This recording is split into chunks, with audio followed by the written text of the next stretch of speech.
C'est-à-dire que quand tu lances Mhm. une activité au Cameroun, Mhm. il faut bien savoir choisir l'activité parce que le marché ivoirien est beaucoup plus consommateur que le marché camerounais et sénégalais.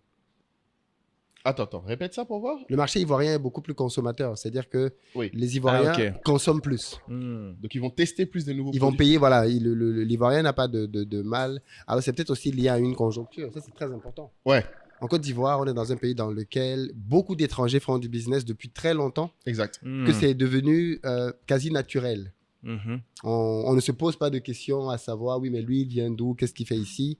Parce que c'est un pays qui a l'habitude d'accueillir des étrangers et qui font aussi du business. C'est pas le cas au Cameroun. Ouais. Le Cameroun, c'est un pays très fermé. Oui, dans beaucoup de pays d'Afrique. Dans beaucoup de ouais, pays ouais. d'Afrique, d'ailleurs, c'est très fermé. Tu ressens tout de suite, on t'aime bien quand tu es de passage. Ah, mais quand tu es là pour Mais quand tu durer. es là pour durer, là, tu commences à te rendre compte que mais toi, tu es étranger, en fait. Intéressant. Bon, pas au Cameroun, parce que je suis camerounais, donc je ne le ressens pas. Mais je sais qu'un étranger le ressentirait. Ah, toi, tu D'accord. l'as déjà. Ouais, je le vois bien. Je vois bien qu'un étranger ressentirait beaucoup de choses. Donc, que ce soit dans les opportunités qu'on lui donne ou dans les produits qu'il vend, tu dirais. Oui, dans les produits qu'il vend, oui. Mais Je du pense coup, qu'on demande si c'est un produit fait par un Camerounais. Non, on ne demande pas, mais le traitement n'est pas le même. C'est-à-dire que Mhm. tu sens bien que moi, j'ai vu des influenceurs, par exemple, Oui. dénigrer des business parce que c'était pas fait par Des par Camerounais. des Camerounais. Ce qui sera difficile de voir en Côte d'Ivoire. C'est vrai que tu vois pas ça en Côte d'Ivoire. Effectivement, tu Par n'auras exemple. pas une opposition. On ne fait pas ce genre d'opposition. Mais donc, je voulais dire qu'un élément qui va être important, ce sont les habitudes de consommation des gens. Et en Côte d'Ivoire, on est dans un pays dans lequel les gens sont très occidentalisés.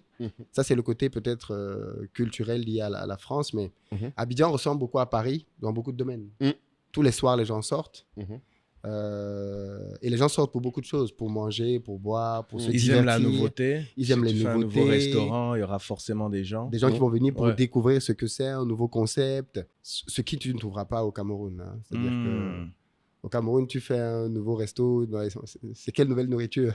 Ah bon? Ah, ils sont pas fans de la nouvelle. On va Non. se demander qui a créé le restaurant. Ouais, et à la limite, on va venir 2-3 fois, mais après, on va rentrer aux habitudes anciennes. C'est-à-dire que c'est pour ça que beaucoup de business au Cameroun ont du mal à perdurer. Parce que quand tu t'installes, il y a l'effet de nouveauté. Oh, qu'est-ce que c'est? Les gens viennent 2-3 fois. Mais après, dans les habitudes, pour s'installer, c'est un peu plus compliqué.